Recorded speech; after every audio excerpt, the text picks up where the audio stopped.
Yo, what is up? Gandang buhay. Pasok na tayo ng trabaho sa wakas. After mo, almost 3 linggo na nagpahinga tayo dahil sa disgrasyang nangyari. Ito na ulit tayo. Alam niyo ba kung bakit? Kasi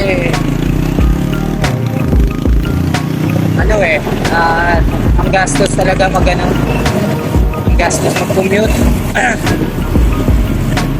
Meron akong 120 sa kada araw, sa pamasahe pa lang yun. Big shoot, tapos kakain pa ako.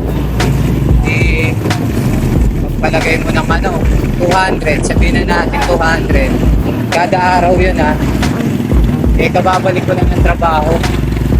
At yun nga, dahil doon sa nangyari, hindi tayo nakapasok halos 3 linggo. Kaya yung sahod natin is maapektuhan. Kaya ito, na ulit tayo, bisikleta na ulit tayo, bike to work na ulit tayo, diba? Tuyo naman na yung sugat ko, although meron pa rin nararamdaman sa ilang bahagi ng katawan. Pero eto, dahan-dahan lang, hinay-hinay lang dahil nag-a-adjust pa. So, a day in a life ng isang bike to work. Yun, sa wakas, nakapagbisikleta uli tayo. Thank you Lord at nagkaroon pa tayo ng pagkakataon gawin to sa kabila ng disgrasya na nangyari sa atin. Siyempre, gusto ko lang rin palang magpasalamat sa mga nag-comment, nag-message at nagdasal na mapadali yung paggaling natin. At siyempre, maraming salamat sa misis ko sa pag-aalaga sa akin at sakripisyo sa nangyaring disgrasya. Higit sa lahat sa Diyos na binigyan tayo ng tsansa. Siguro meron pa nga talaga tayong mission dito sa lupa. And finally, eto na nga tayo at bike to work na ulit.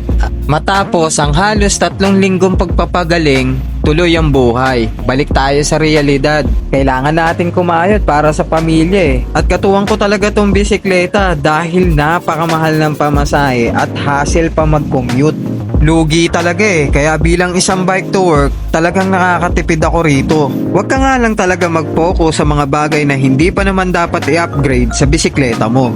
Bueno, ginawa ko tong video na to para ipaalala sa inyo na lagi kayong mag-ingat. Magdasal lagi para sa gabay, hanggat maaari magsuot ng mga proteksyon, helmet, gloves, arm sleeve, sapatos, at kung ano-ano pang pwedeng makapagbigay ng proteksyon sa inyo. Safety first, ika nga.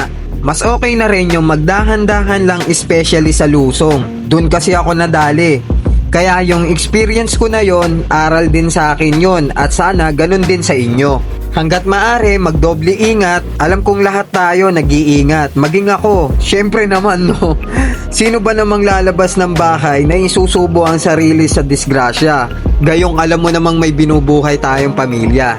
Wala naman sigurong ganon. Pero yun nga, kahit anong ingat daw, hindi mo masasabi kung kailan darating ang disgrasya. Well, totoo nga naman, natsambahan na ako Ang kagandahan nga lang, buhay ako, kaya salamat talaga sa Diyos. Sa kabila ng nangyari, eto pa rin ako, bumabangon at papalaglang lagi sa hamon ng buhay. Alam kong may kanya-kanya tayong lubak na dinadaanan sa buhay. Hanggat pinagbibigyan tayo ng tsansang mabuhay, huwag tayong mawalan ng pag-asa sa buhay. Normal na magkamali tayo dahil tao lang tayo. Wala namang perpekto Ang mahalaga lang, yung aral na natutunan natin sa bawat pinagdaanan natin. O siya, papasok lang naman ako sa trabaho Ang dami ko nang pinagsasabi rito. Basta lagi lang nating tatandaan na meron nag-aantay sa pag-uwi natin. Ingatan natin ang ating mga sarili para na rin syempre sa ating pamilya. Mapamotorista ka man o siklista, ingat ka lagi. At syempre, kung nakarating ka sa video na to ay maraming salamat. Ganun din sa mga laging nakasuporta dyan. Syempre, bago ko tapusin ang video na to ay papakita ko sa inyo ang pag-ahong kong muli dito sa may Canley Road. Medyo nakakapagod, nakakahingal at ang daming pagbabago na pwede pang i-adjust. Dahil kababalik nga lang uli natin sa pagbibisikleta. Pero sa mga susunod, makakita na kayo ng video natin na nagra-ride tayo maliban dito sa bike to work o bike commute natin. Shoutout din syempre sa mga kapwa ko bike to work at bike commuter. Ride safe sa inyong lahat.